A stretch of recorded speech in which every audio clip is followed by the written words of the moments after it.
Hello! Today I would like to show you how you can provide cells in Excel with a drop-down field and then format it so that the cell is colored differently when certain values are being selected.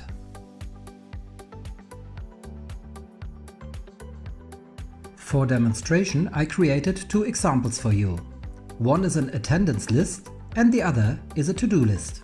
First, let me show you how the results should look like.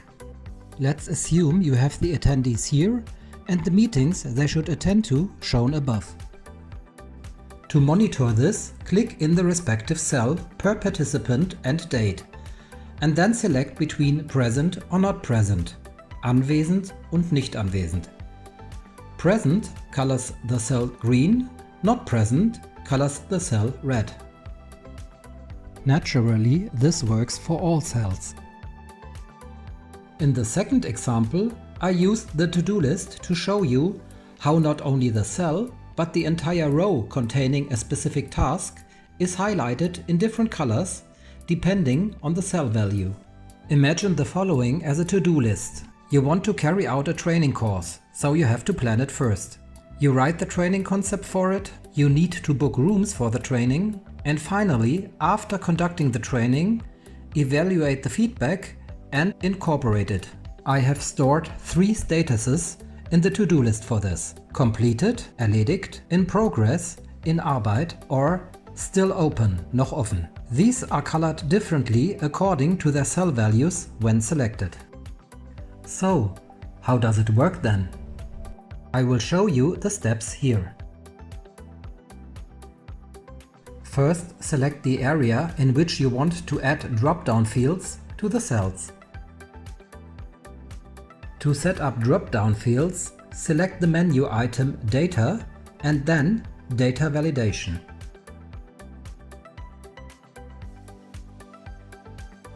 The menu suggests any value. However, we do not want this because we want to define our values ourselves. Therefore, we select List from the drop-down menu.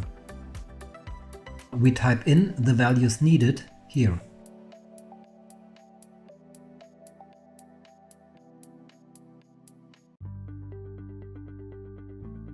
Please make sure to separate the entered values with a semicolon. Press OK and your drop-down fields are set up.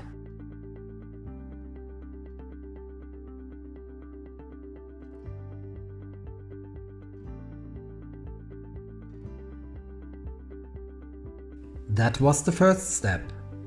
Now we want the cells to turn green when present, anwesend, is selected, and red or orange when absent, abwesend, is selected.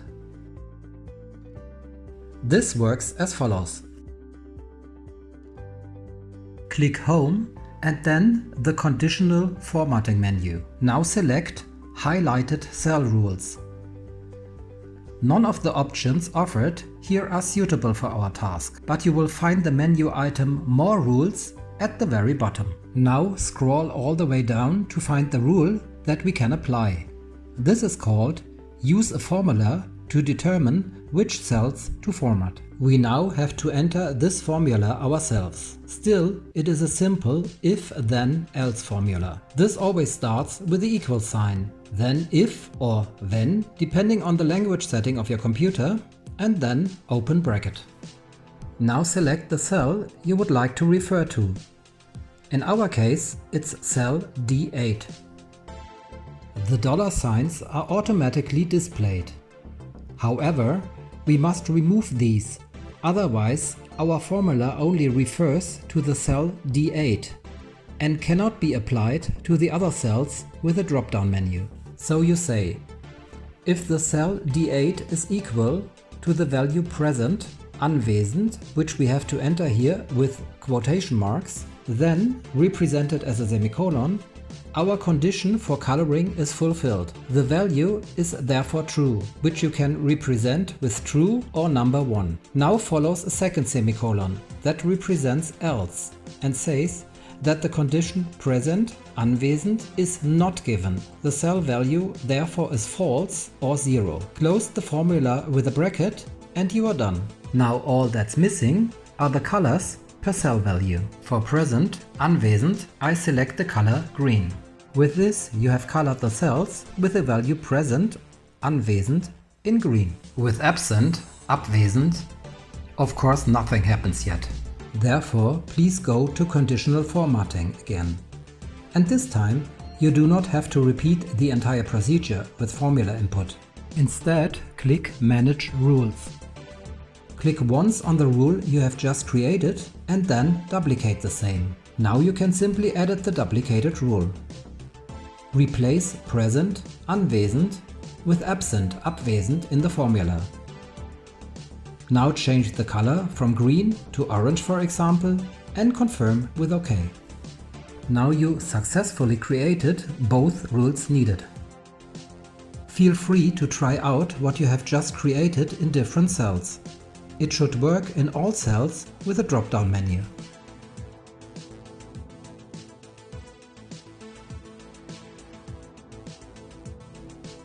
Let's now turn to the second table, our to-do list. For this, we need 3 drop-down options, namely completed, erledigt, in progress, in Arbeit, and still open, noch offen. We create these in the same way as we did for the first table. I'm not going to comment on the entire procedure again, but I will demonstrate it for you to watch. I will only point out a few small differences to the first table when it comes to selecting, entering the formula, and coloring the cells.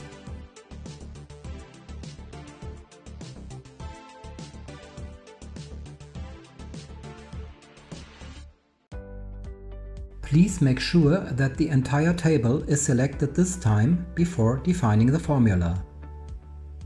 We want the entire row for the individual to-dos to be colored and not just individual cells.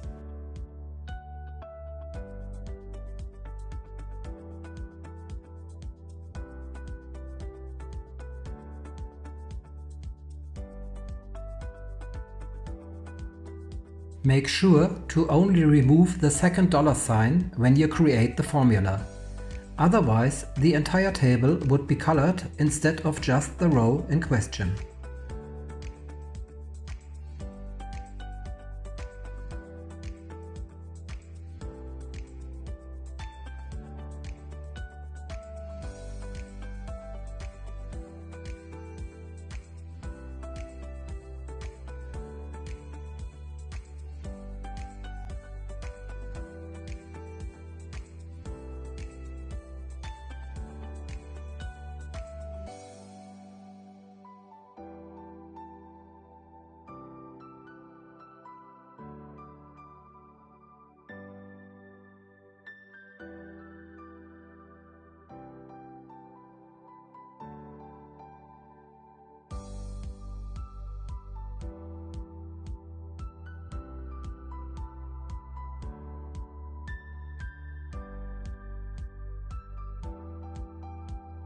You would probably expect red to be the color for still open, noch offen.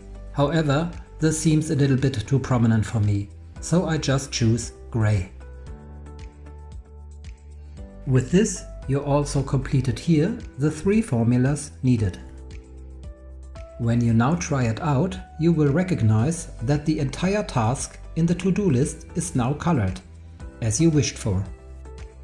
I would be happy if these Excel tips are useful for one or the other. All the best, Matz.